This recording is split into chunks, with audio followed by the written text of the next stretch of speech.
Hello mga ka-housewife! Good morning! Ngayong araw ay gagawa tayo ng ice cream, kaya pagbaba namin, gawa agad. But first, hello mga ka-housewife!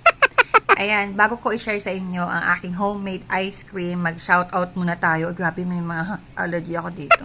Kasi last time nung nakausap ko yung aking mother, sumingit yung aking pamangkin, yung number 1 supporter ko dito sa aking pagbablog.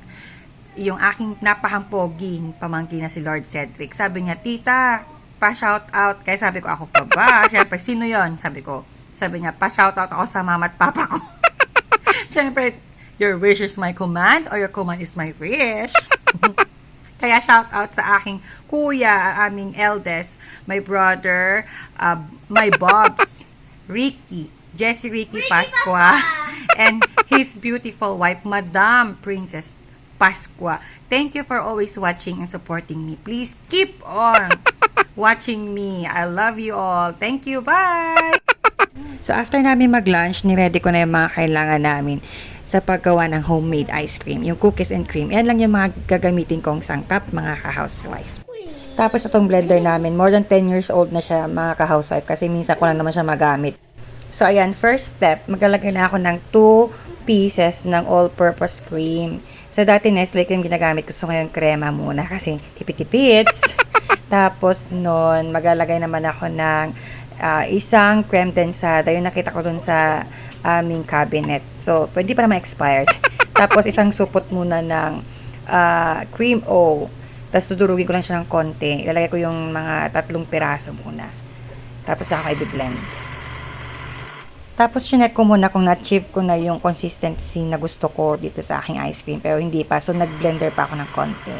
After that, maglalagay naman ako ng 2 pieces naman ng cookies. Yung medyo buo-buo pa. Para pag inopen, nung maswerteng makakuha. Uy, may buong cookies. Charot. So, tapos na ako sa aking ice cream. Oh, ayun, nalaglag yung buo. So, sana ako makakuha niyan. Tapos, ito ay isang container ng ice cream ng isang brand na nilinis ko at tinago muna para magamit ko pag gumawa ko ng ice cream. Tapos, another supot ng cream O para sa toppings ng aking ice cream. Tapos, ayan, tapos na. Ito lang yung mga nagamit kong ingredients. So, napakasimple at napakamura mga ka-housewife.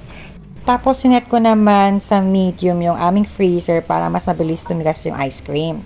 So, mga 1:30 PM namin siya nilagay sa fridge. So, waiting na kami. What's that? Who made that? Mommy. Wow! Is it yummy? Okay, so to mommy. Mommy. What else? I love you. I love you too. I love you too. Where's ice cream now? More. No more? You want some? More? I got in the rest. Okay, bye-bye. So, around 8 PM, chinek na namin ang aming ice cream kung pwede nang kainin. So, pagka-check namin, ay medyo okay na rin naman na siya. Sa mga sides niya matigas na, pero dun sa gitna, may mga malambot pang parts. So, binalik muna namin. After 1 hour, chinek ulit namin yung aming ice cream. And then, finally, pwede na namin siyang kainin kasi matigas na talaga siya. Super favorite na namin ice cream mga ka-housewife kaya hindi siya nawawala sa aming bahay. Pero napakatagal na talaga nung last na gumawa ako ng ganito, cookies and cream ice cream. Is it yummy? Yeah. Who make that? Mommy. So what can you say to mommy? Love you, love you, love you. Thank you for watching mga ka-housewife. Hanggang sa muli. Bye!